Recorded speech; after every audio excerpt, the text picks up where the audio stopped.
All right. Yeah, Danny, we didn't like the way you did that one, so you can start over.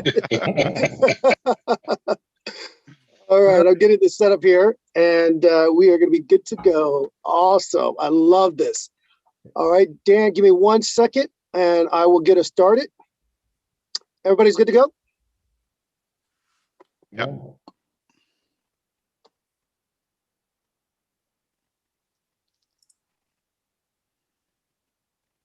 Okay. Good afternoon, everybody. My identical twin brother and I are so excited today to have an incredible group of individuals on our Twins Talk It Up podcast. Today, we have the founders of AEGIS Innovators as our special guests. Have you ever thought to yourself, what do I need to do? Who do I need to call when I have a security issue? When I have cybersecurity as a concern in my mind, what do I need to do? Don't try to do it on your own. Make sure you reach out to these 4 gentlemen. AEGIS Innovators is a Microsoft partner that helps business leaders throughout the North America to solve IT issues and make critical business decisions. Reza, Oscar, Ashok, and Eddie, welcome to the Twins Talk It Up podcast today. Thanks for having us. Thank you, Steve. Thank you, Danny. Appreciate it. And David. Well, this is I'm David. Where are you? Where are you, Danny? Where are you, David? Where are you, David? well, we'll try to identify ourselves. But gentlemen, thank you for joining our program. We are thrilled. We know that our audience is going to benefit greatly from having the 4 of you on. Tell us a little bit about yourselves, just briefly, who you are, what led you to form AEGIS Innovators, and why it's so important for us to know who you are today. And let's start with Oscar. Thank you, David. What led us to AEGIS Innovators? So, my career started as the original founder of World Edge Technologies. That's the parent company for AEGIS Innovators. AEGIS Innovators is acting as a DBA for that. But I originally founded World Edge, back in 1998, and we've been running since 1998, back when I was working at Disney. And my passion for helping businesses was since then. I mean, I was actually bored working at Disney, and honestly, that's the best place to work on. It's the best world.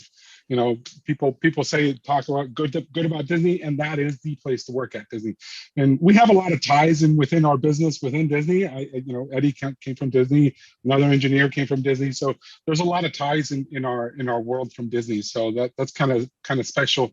But what that whole thing brought me into World Edge of helping small businesses, medium-sized businesses. Back then, I was a freelancer kind of thing, and from there, I just started spinning off into making it bigger and bigger. And as my kids grew older, I decided that my focus is now to grow the business and not necessarily grow my kids.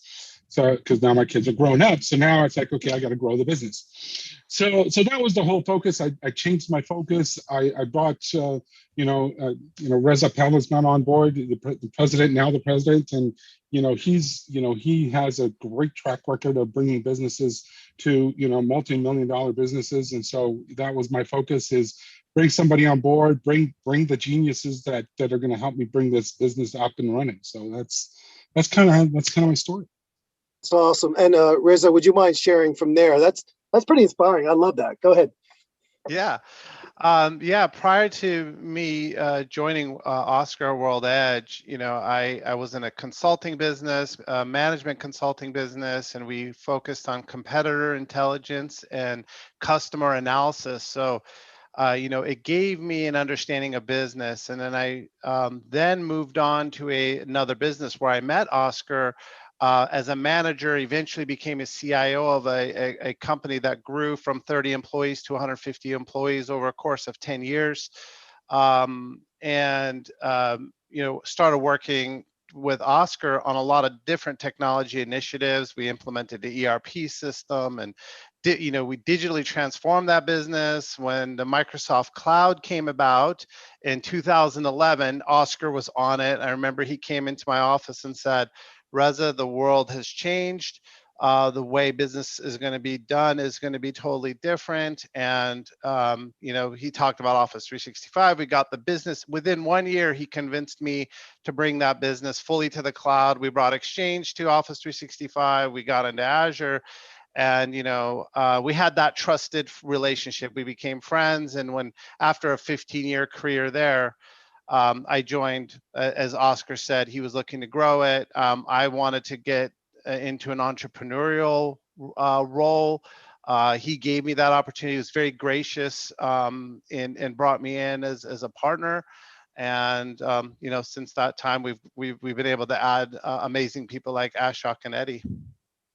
That's wonderful. I love that. And Ashok, would you mind sharing about your story, how you ended up with AEGIS as well?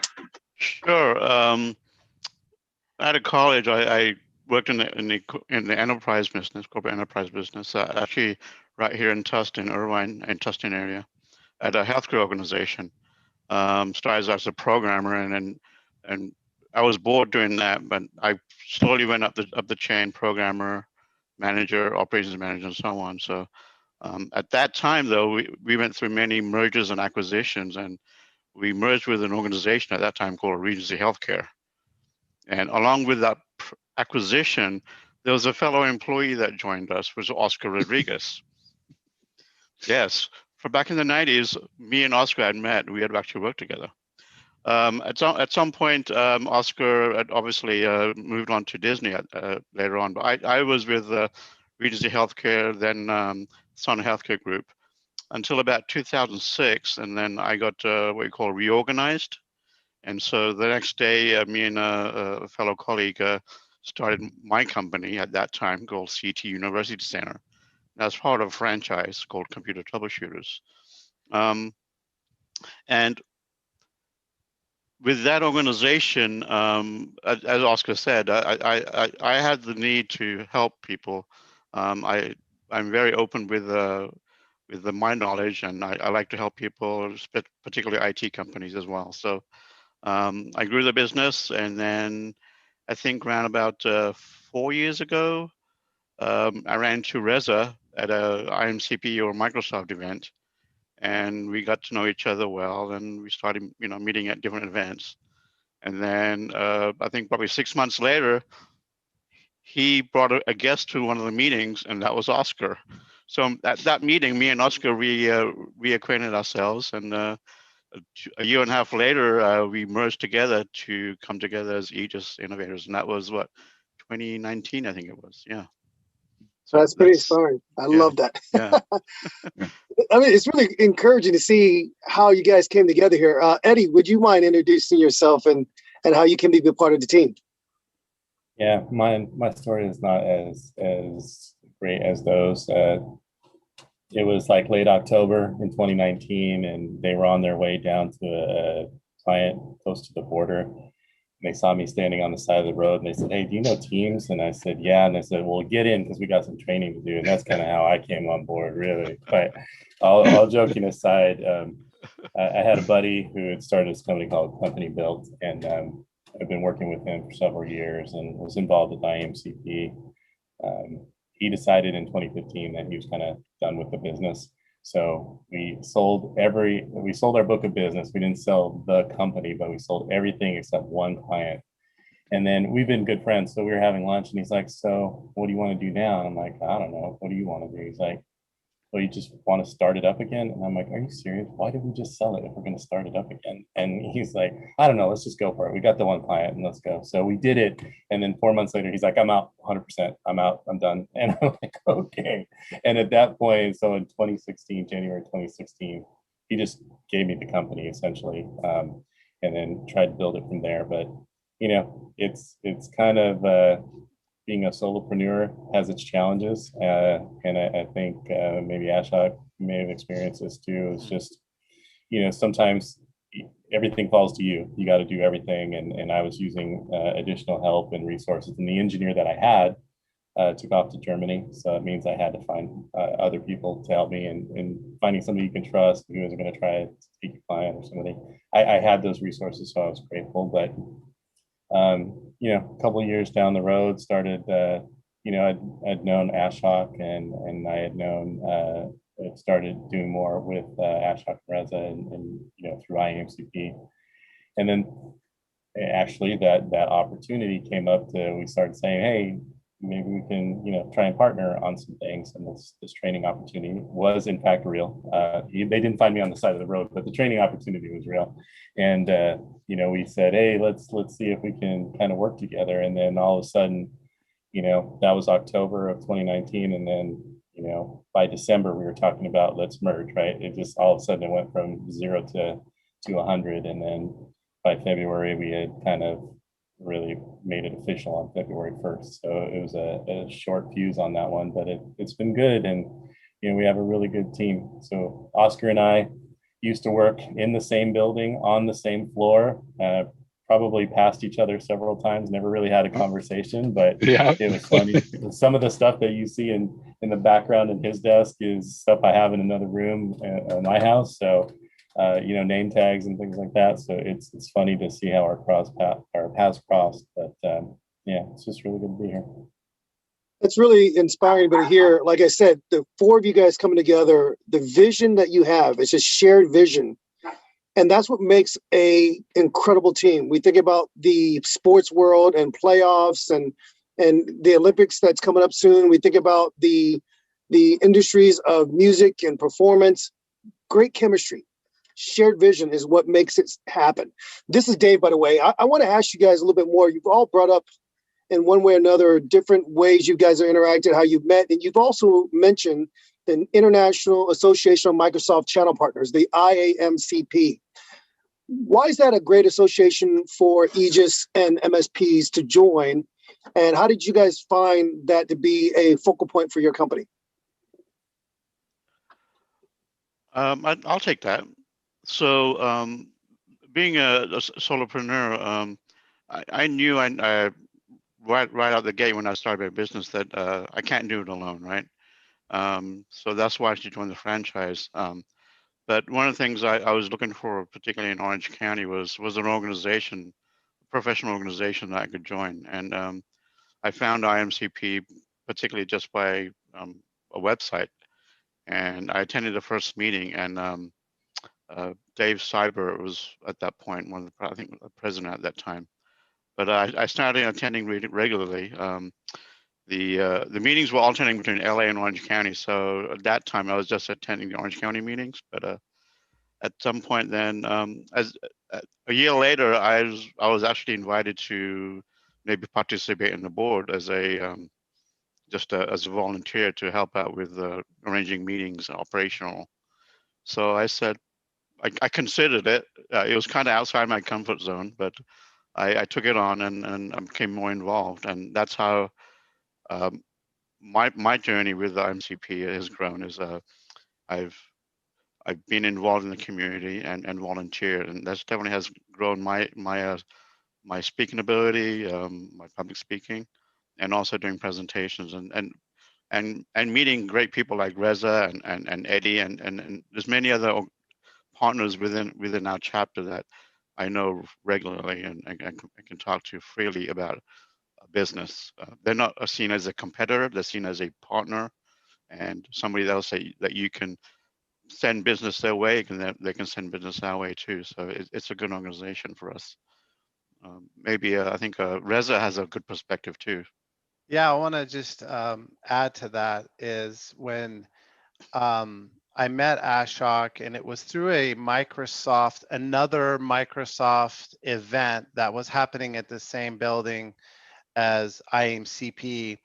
And Microsoft used to have these, gosh, what were those called?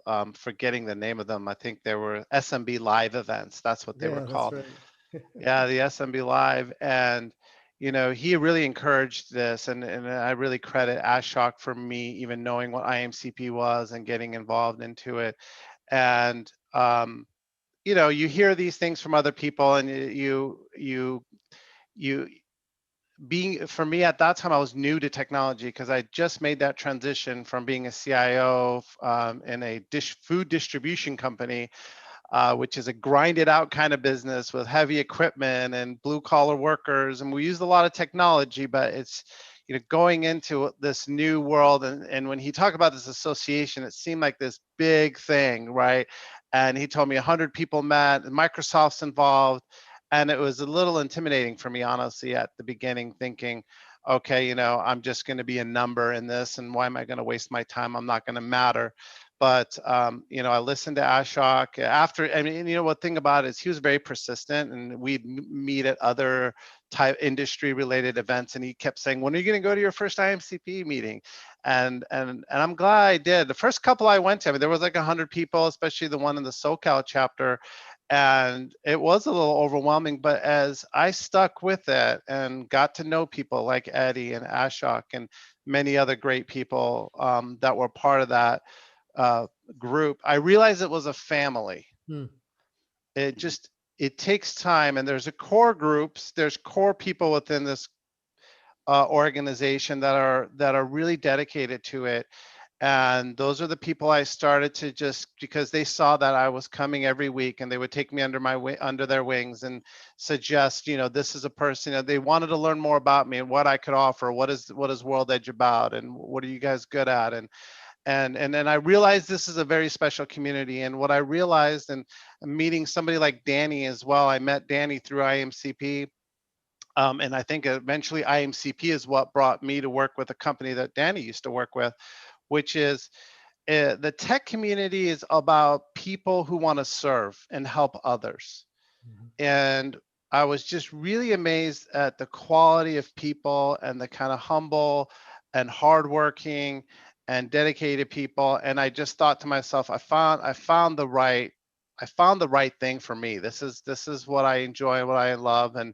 And ultimately, that time that we spent in this association was very educational. We learned a lot about life. We learned a lot about business. I learned a lot about Microsoft. I learned a lot about technology. But most importantly, during that process, you come across people like Ashok and Eddie that they become your family. And so to become business partners together was a natural progression. This is awesome. This is Danny. I'm grateful real quick that I just see this theme over and over again. One, you know each other, you interact with each other so many times over the years.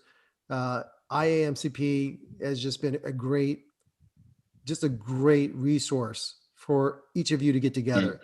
I love how you said that, you get together. It wasn't about competing. You would send opportunities to each other. You work together with each other. And that's really what it takes in order to grow a company.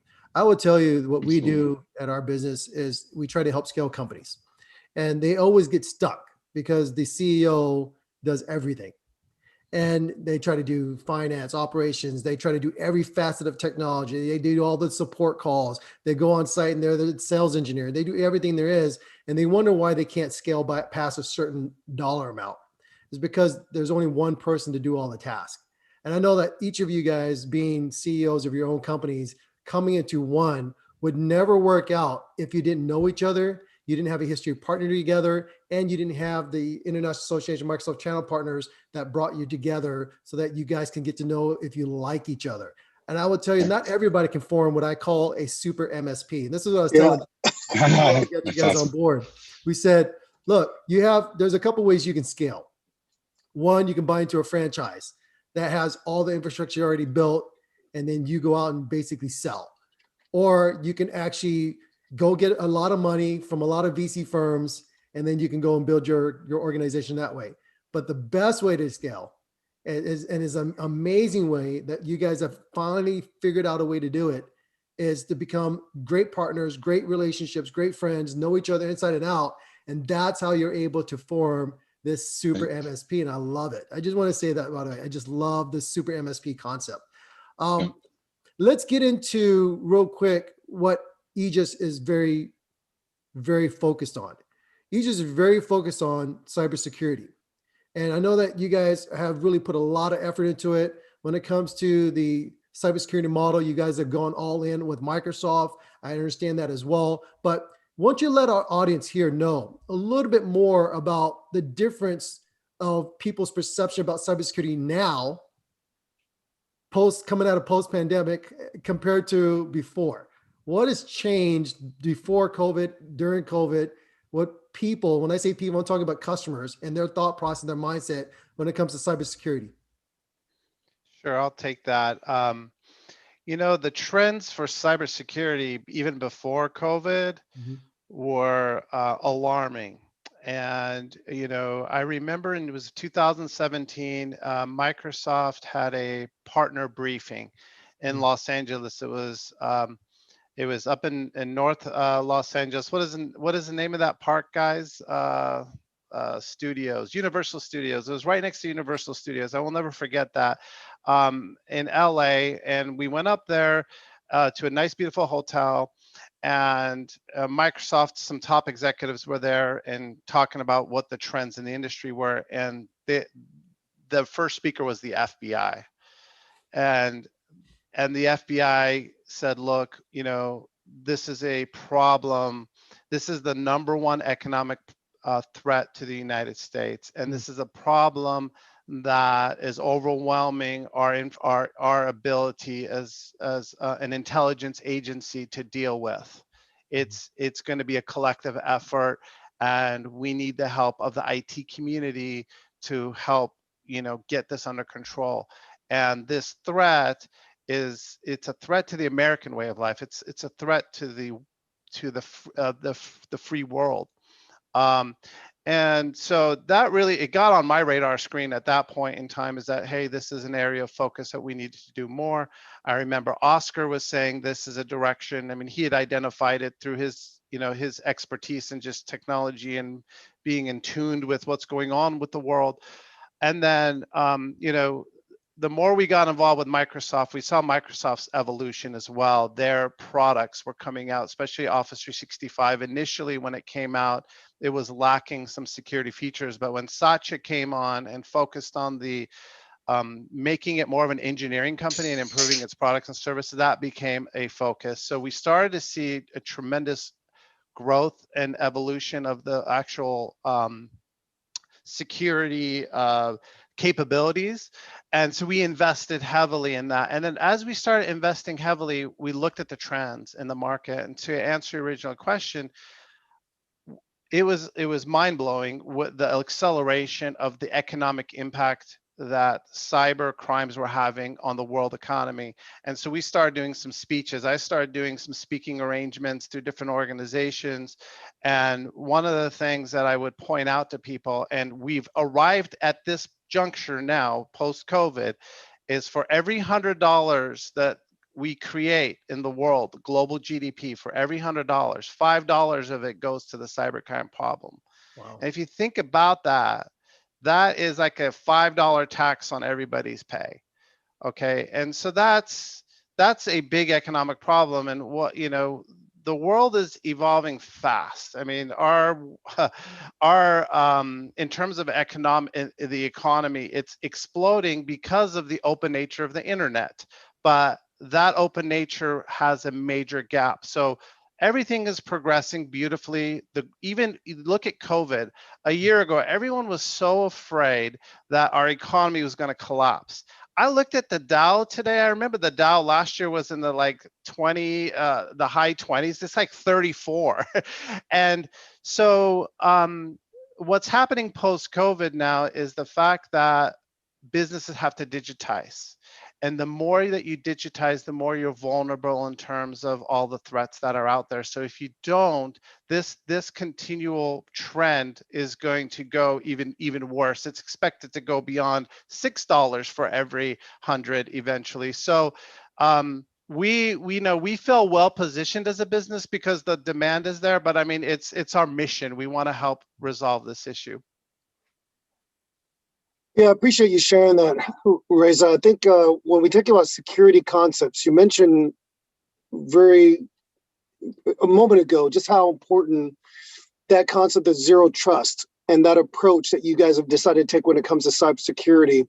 What are some of the best practices, and what should we know going forward? I know you mentioned earlier about how much more of an alert we should be, or at least how much more aware we should be. But what are some of the thoughts that you have, gentlemen, on the zero trust approach to cybersecurity? Sure, I'll go ahead and take that. I think you have to first define what zero trust really is to be able to understand what everybody is talking about, because you talk to everybody individually and everybody has a different thought concept of what zero trust is and the whole thing. So, in our world, we've defined it as like, okay, so zero trust means you don't trust anything. You don't trust anybody coming into your network. You don't trust it. I don't care how you're coming in, whether you're using an iPhone, an iPad, a Droid, a Linux box, whatever it is that you have, and you're trying to come into this environment, whether it's cloud or on-prem or whatever it may be, you do not trust that piece of data coming in. And so with that concept brings a whole series of tools and technology that really comes into effect. But it's true. You talk about attacking the cyber threat. That's what you want to do. You want to protect that world, right? And not allowing people to come in at any given point, or challenging it in many ways. You can challenge it, in today's technology.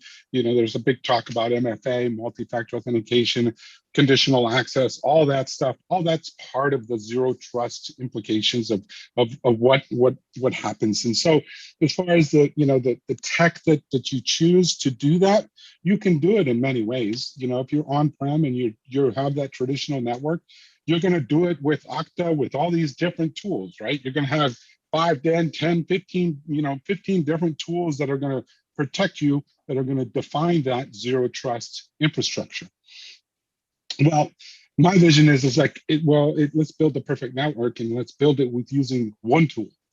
And that's where we brought us in with the Microsoft stack. And you bring in the Microsoft stack, it brings you that whole one tool type of technology. And that one tool allows you to do that and create that environment. Oscar, this is David. I appreciate what you just shared. And I'm glad you clarified that approach essentially means you trust nothing, nobody from outside, nothing inside. And that's really the best way to approach it. Reza said something earlier that really struck me. I've got to ask this question about cyber insurance.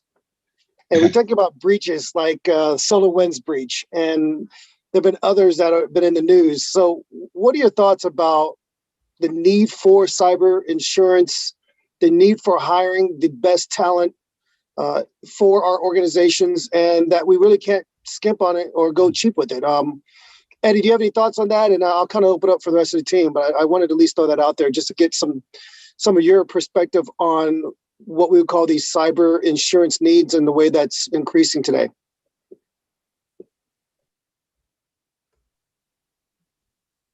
Sure. I think Eddie's muted. Eddie, you're on mute. Yeah, Or Ashok. sorry. Ashok, did you want to take a stab at this one first? Sure, yeah. So I think my perspective, as well as Aegis' perspective, is that businesses should get cyber insurance. However, but as the bad actors realize that cyber insurance is an increasing item that companies incur or spend the expense on, they become a target as well, because they know they have money. So it's one of those double-edged sword things where if you have insurance, companies try or actually become more complacent in their security. And it's our job as technologists is to make sure that they don't become complacent, because the insurance is not going to pay for your data. It's going to pay for the recovery of your data and possibly the keys to decrypt your data and get back your data. It's not 100% certainty that you will get your data back, even if you do pay the ransom. So having cyber insurance may help a situation, but then it also puts a target on your organization. That's my perspective. And that's an interesting perspective. I like that perspective, Ashok, because it makes things, a two-way scenario, right? You get insurance. Great, now I'm protected. Now I'm going to be like, oh, I'll just click on this link. I'm insured, whatever. But the reality is insurance does not bring your data back. Mm-hmm. And it does put you more vulnerable, because now those guys that are out there, those malicious guys goes, that guy's got insurance. Guess what? I don't care how much he's making. I don't care if he's a $2 million company or a $10 million company. His insurance is going to pay. Yep. then they become more they start getting attacked even further. So not to discourage insurance. Insurance is still a good thing to have. There's no question, right? You want to protect your business, because there's a big, large number, and I think Reza knows this number, is how many businesses actually go out of business when they get into a ransomware scenario. And it's an answer that we really should be taking care of, and insurance takes care of that piece. But unfortunately, it's part of that whole ecosystem of maliciousness that's out there. Yeah, I'd like to add to that. The FBI actually, strongly recommends that you do not pay to get your data back. But it's a situation where if you don't have your data, you don't have access to your systems, you can't operate a business. So it's one of those things where you do have to pay somebody, whether it's paying you the ransom or you're paying your IT organization to restore your data, get you operational. Yeah. So. Yeah, I'm going to take it and put it through a different lens. So if you own your own home, you have home insurance, but that doesn't mean when you leave, you leave the door unlocked. You still lock the door. You still have the Rottweiler inside the house, right? Or a dog or something, right? You're still protecting your home. It's not like, oh, I have insurance, I'm just going to open everything up and take off, right? It's the same principle. Like, you wouldn't do that there. Why would you do that with your business, right? And then to another level, we're always talking about how security is layered, right? It's best to keep everything out of, outside of your house. We'll use the house analogy still. Keep everything outside of the house. But you have to have the dog sniffing around in case somebody gets in, so that you can get them out as soon as you can. Because a lot of times, I think the average now is maybe 3 to 4 months on average that you've been breached. From the time you've been breached till the time you actually find it, and some even longer than that. So if you don't have a layered approach and somebody looking at your environment all the time to see if somebody's come through the door, through the window, or through other means, then you're putting yourself at risk. So insurance is just a component of this, but you have to have the sword and shield mentality, right? You have a shield to protect you, but you got to have a sword to go after them at the same time. And I think that's an important thing to keep in mind. That sounds awesome. This That is is Danny. awesome. Thank you for sharing about that, Eddie. And Ashok and Oscar, I think all three of those answers really work well together. By the way, is that why Aegis has a shield? That's right. I was just thinking about that. And one of our products is called Sword. We knew we were going to ask this question ahead of time. So there you go. Hey guys, so I love the fact that earlier you mentioned that you guys decided to go all in with Microsoft. And not only that, this is how each of their members have met either through Disney or through Microsoft at the IAMCP. And so we actually had a guest on that went all in on one of Microsoft's competitors. And they actually took their company from a break fix shop to now a $1 billion company, on track to become a $1 billion company. And I see Aegis doing the same thing by going all in with each other, by forming a super MSP, by going all in on the Microsoft strategy, by going all in on the zero trust cybersecurity strategy. I see you guys also on the same trajectory. And that just excites me when I think about what could be and what will be 5-10 years down the road. So I'm very excited. I'm so glad you guys are on board, just sharing with our audience today the importance of cybersecurity, the importance of zero trust, why that's very important. Now, just because somebody looks like me and sounds like me doesn't mean you should allow them in your network, right? And that's exactly what I'm getting. Just because somebody on this program sounds like me and looks like me doesn't mean that he is as eloquent as I am when it comes to speaking. So now that I've said that, really, I just want to say that I think it's impressive. Let me ask, anybody can answer this question. I know that you guys have a Microsoft background. You're all met at the IAMCP, the International Association of Microsoft Channel Partners, but what made you all decide that we are going to bet our future of this business in the Microsoft cloud? I'll take the first stab at it, but my vision has always been from day one is to build the perfect network. And what does that mean? What does the perfect network mean? I mean, it's still, it's it's a dream that I'll probably never catch. But I'm always striving for it, right? And I'm always pushing our team to get to that point. And in knowing that scenario and understanding that piece for me was the thriving capture of like, okay, how am I going to build that network? How am I going to make that perfect network? And the reality is, and it's nothing against the hardware vendors, but that was the piece back then, is that what was failing? And I kept looking at everybody's network. What fails? What fails? What fails? Well, you can fix, train people, help them, get them trained up, get them fixed, and then they're the perfect tech, right? But you cannot fix hardware. If the hardware falls apart, then that's it. You're done. You can't. You're done. So all these servers that I was supporting at Disney, that was my biggest thing. Is like, I got to get rid of these servers. I'm like, they're killing me, because I was working day after day, overnight, 36 hours straight, that kind of scenario. And so, and that's when I started building that dream. And I'm like, okay, how do I fix that? Well, let's go to the cloud. Let's put everything into the cloud and let one hardware vendor take care of their hardware, and let them do the redundancies and the DRs and all that stuff. Let them take care of that piece. What can I do? I can build that infrastructure in the cloud and make it perfect. And that's the scenario that's what's driving me into this world of like, hey, why do that? All right, that makes sense. Yeah, and to add to what Oscar is saying is, you got a great leader like Satya Nadella that came in and rededicated, refocused Microsoft on the engineering, the quality and level of what they're doing is at a whole new level. Office 365 was a great concept to begin with, but all it was taking these software that you used to buy off the shelf that install on your PC and making it a service available online and adding a few wrinkles here and there, and it was initially, it was nice. It was updating itself as an ongoing basis. You didn't have to, buy it new every 3 years, but it developed into this powerful ecosystem and this platform that allowed for tremendous integrations. And so part of our whole thing, we're really passionate about cybersecurity, but we're never going to forget about what drives business forward isn't a defensive posture. It's aggressive posture. Grow a business, collaborate, communicate, align.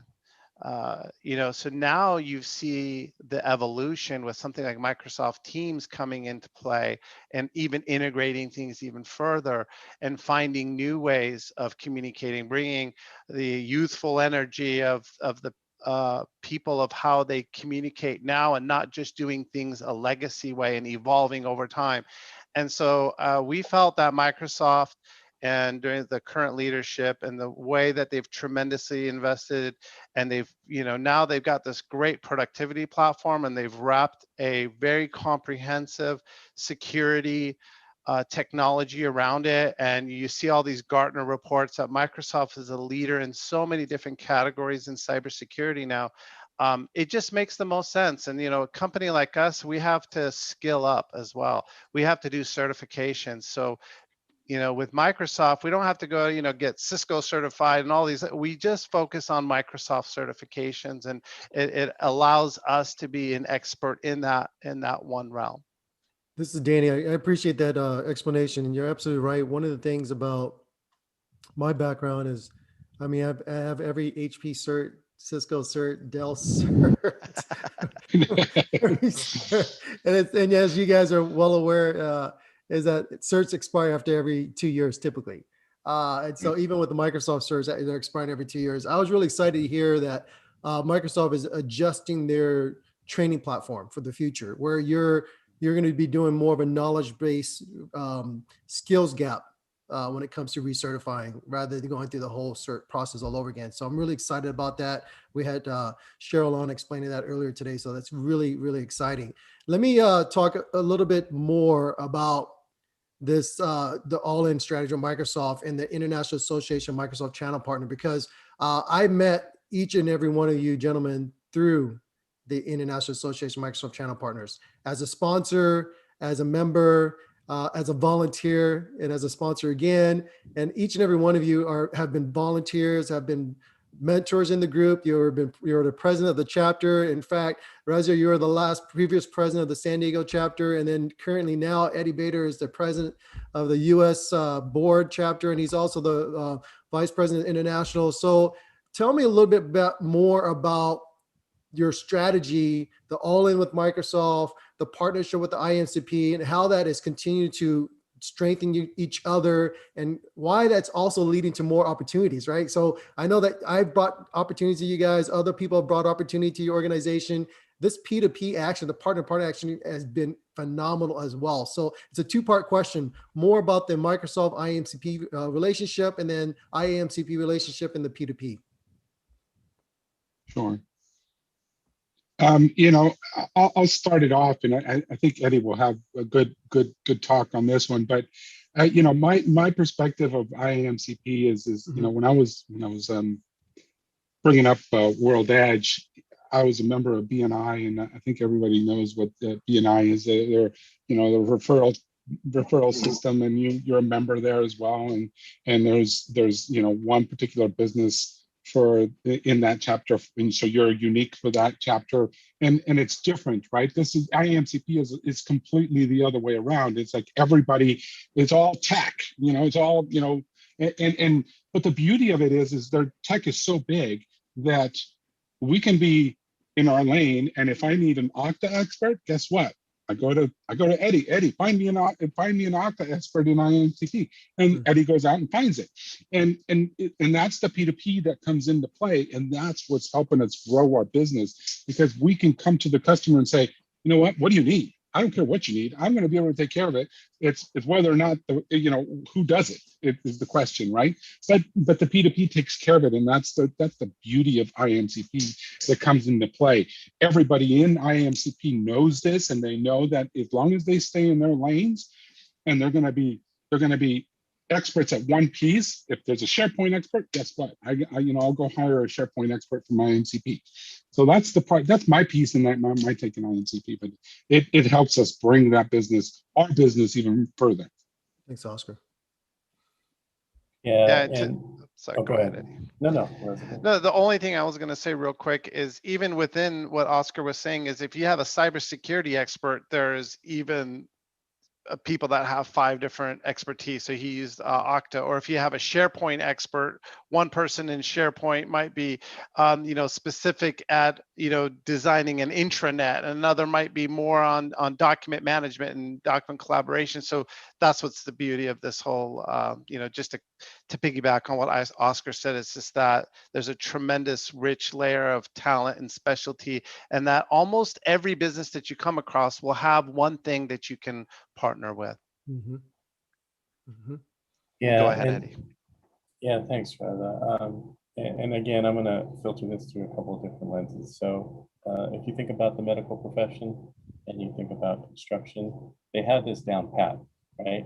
So you typically don't ask the plumber to do the foundation work, right? And you don't ask the roofer to put in the electricity. And if you have a heart condition, you don't go to the podiatrist, right? They all specialize, and they specialize for a reason, because it takes a lot of time to be an expert in your field.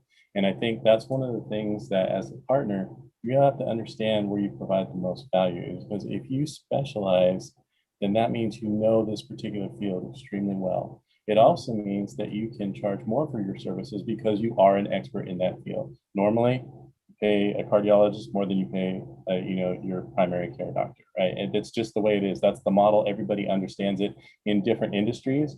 And I think we have to bring that kind of mentality to our own place. And so for us, it's really important that we've defined security and modern workplace, because they do go hand in hand, as that is our specialty.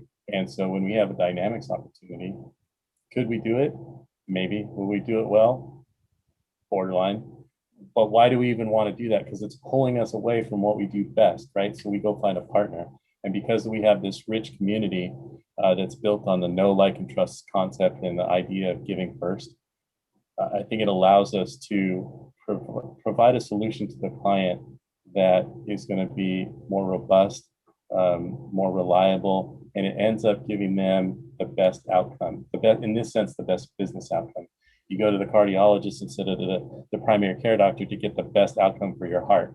And you go to all the different, the roofer, the foundation guy, the plumber, you go to an electrician, you go all those, so you can have the best house at the end of the project. And I think if we think about that, it's really easy to adopt, and it makes a lot of sense. And now it's just about, okay, well, we have, there's many Dynamics partners in the space. We got to meet a few of them and understand who we get along with well and who we mesh with well, and our culture and our leadership styles and our commitment to clients line up. And then we've completed that know, like, trust journey, and they become a partner for us and a resource for us, and not only for us, but for our clients, right? So I think that's kind of my approach to it, or our approach to it. Yeah, I appreciate that, Eddie. I think this is David, by the way. I love how you simplified it for guys like me.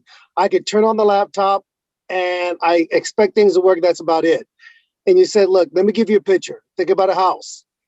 Then you also said, let's think about the medical field. And it makes so much more sense when you realize that there are different areas of specialty. And that's what makes you guys shine. And I love that. By the way, if you paint that picture for guys like me, I can't, with any reservation, think you wouldn't be successful.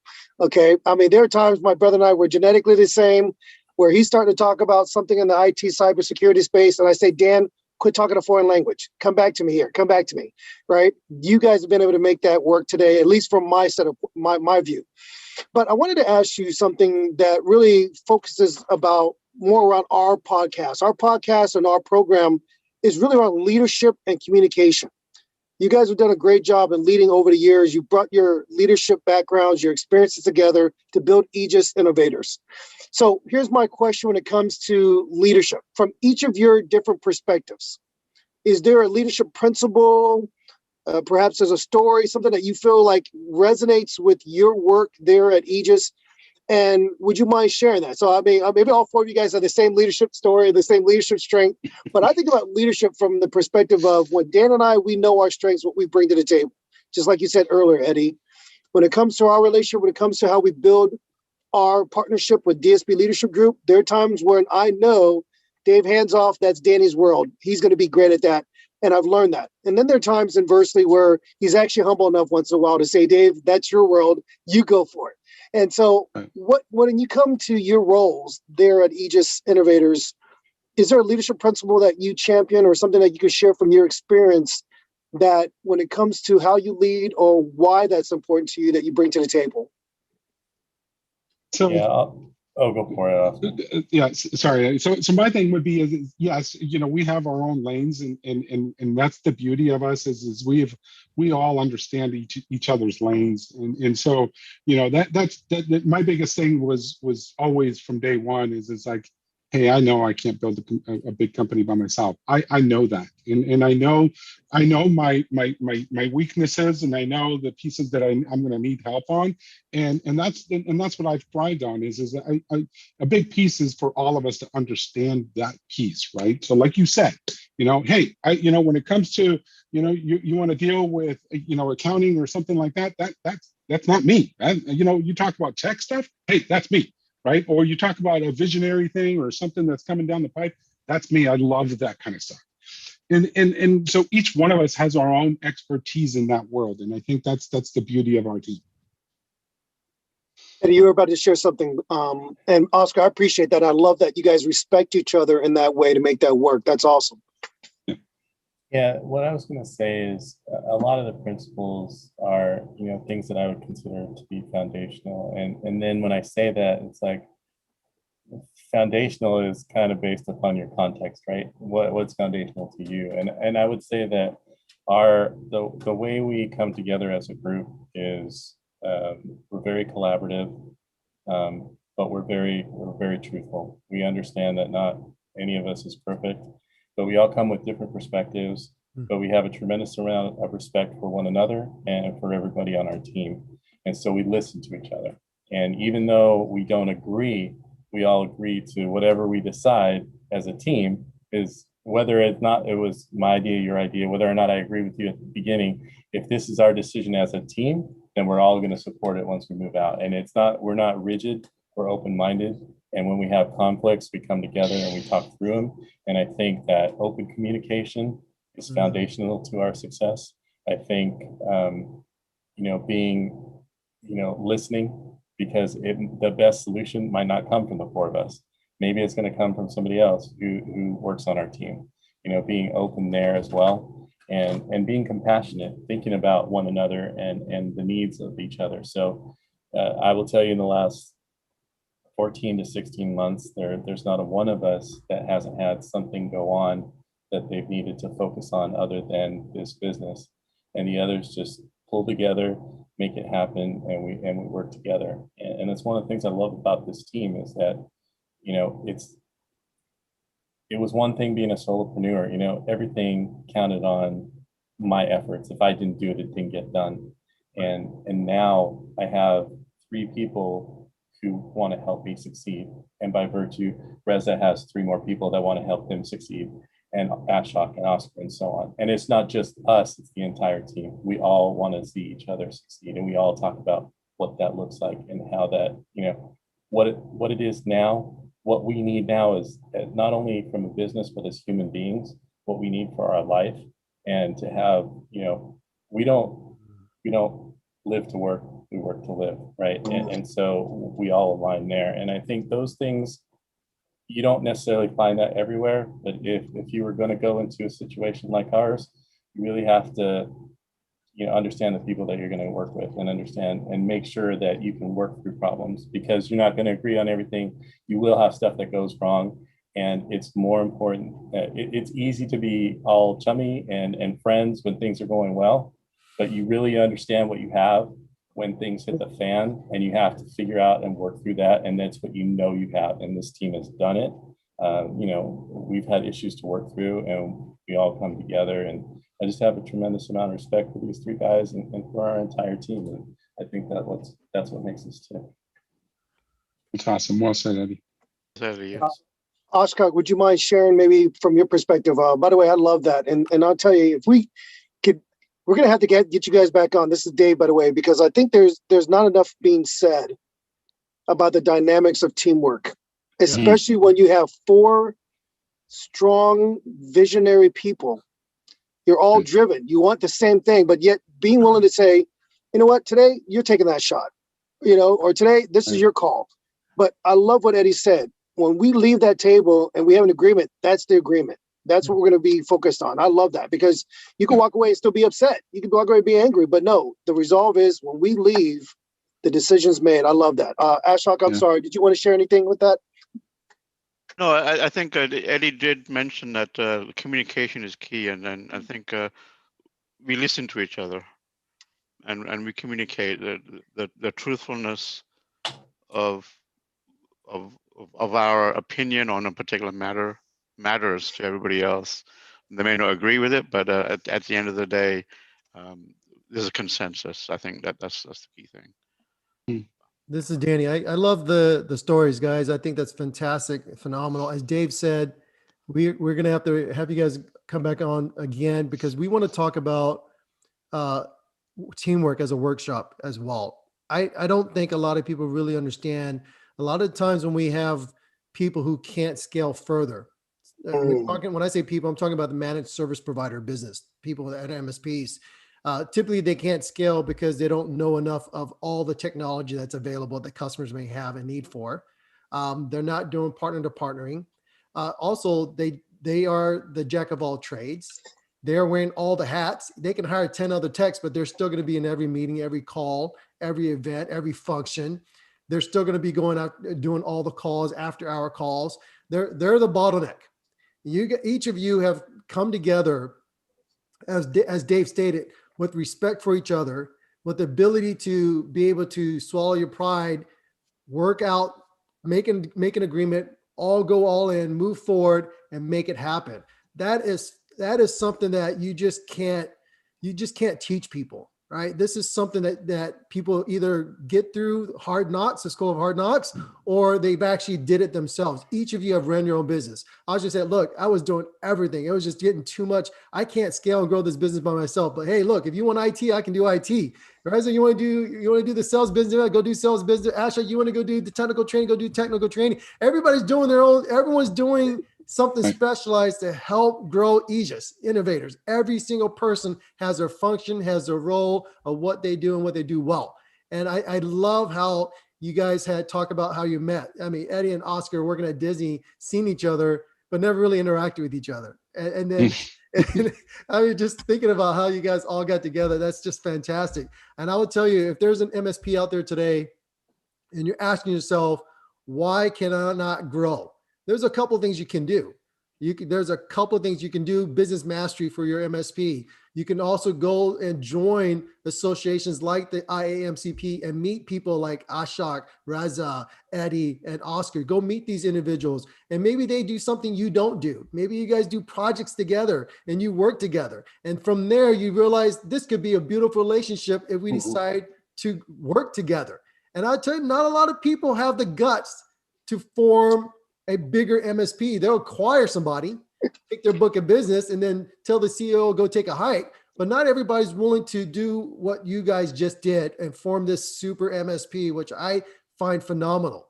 I'm going to also say that one of the things I appreciate that Aegis Innovators does is they do a lot of what I call free knowledge transfer with the public. They'll give the public a lot of information about what they do, a lot of information about security. You guys even put on cybersecurity workshops. It's like, look, if you want to learn, we're here to teach you. We're here to help you. And in return, the end users, they gain the knowledge, they gain wisdom, and then they look to you and say, look, can you come and take care of our IT for us? And so I just find it a win-win situation. I love the leadership principles. And Eddie, you leading the International Association of Microsoft Channel Partners team, I mean, you're continuously putting great leadership style to work every day. You bring people in, you allow them to put their input, you run with their input. It's not my way or the highway. You're always allowing people to give input, which I really appreciate. And I can see that working with the 4 members here in the room today.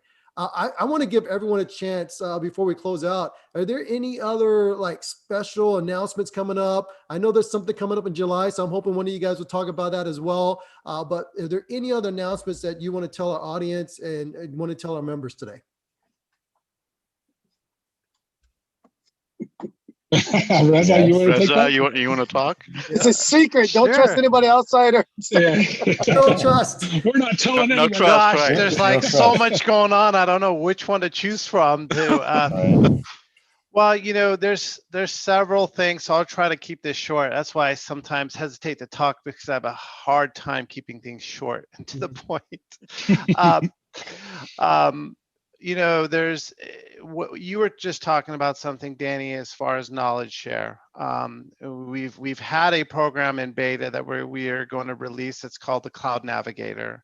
And it's a program that is to empower other IT pros, whether they're an MSP, whether they work at an IT department for a large company, but to really understand critical components of the Microsoft security and beyond, really the Microsoft 365 side of the business. We'll probably get into some Azure as well, because we're involved in the virtual desktop, Azure virtual desktop, as part of the zero trust infrastructure that we do. We actually bring virtual machines and zero trust and put them together. And what Oscar was talking about earlier, in our never-ending search for that perfect network environment. But this is a program that is still in formulation, but it should be launched later in the year, where we're bringing people in and training them what we know, and pushing them down a similar path that we've gone.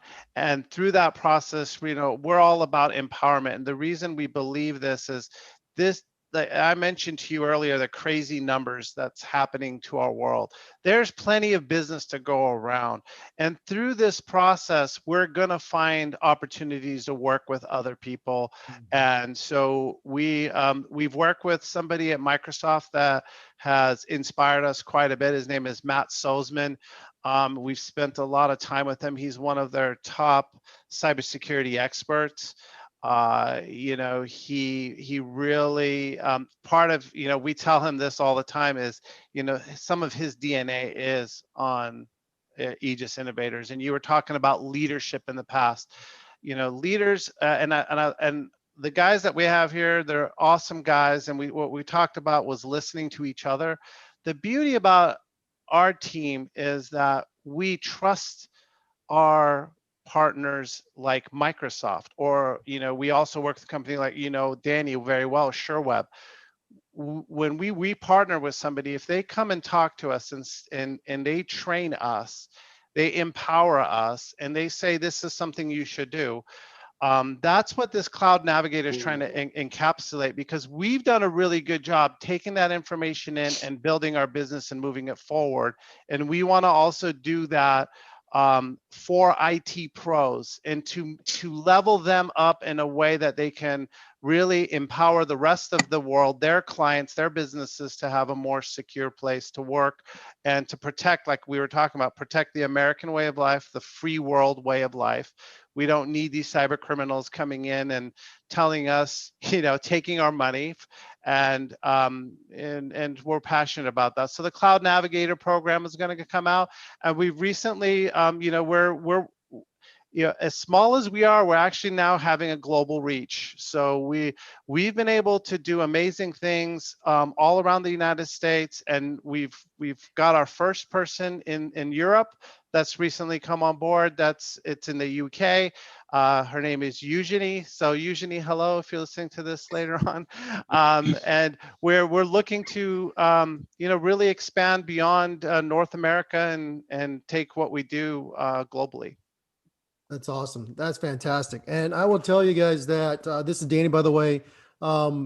If you get an opportunity next month, Microsoft has their annual partner conference called Microsoft Inspire. IAMCP actually has a booth there. And so you get an opportunity, you can go meet and talk to Reza and Oscar and everyone else. I also would say take advantage if you're a technology expert or wanting to start your own MSP in the future, or you're an MSP trying to figure out what to do next. Stay tuned to the announcement that Aegis has that Reza just mentioned, that talked about. Take advantage of that. Allow them to help you scale and grow your business as well.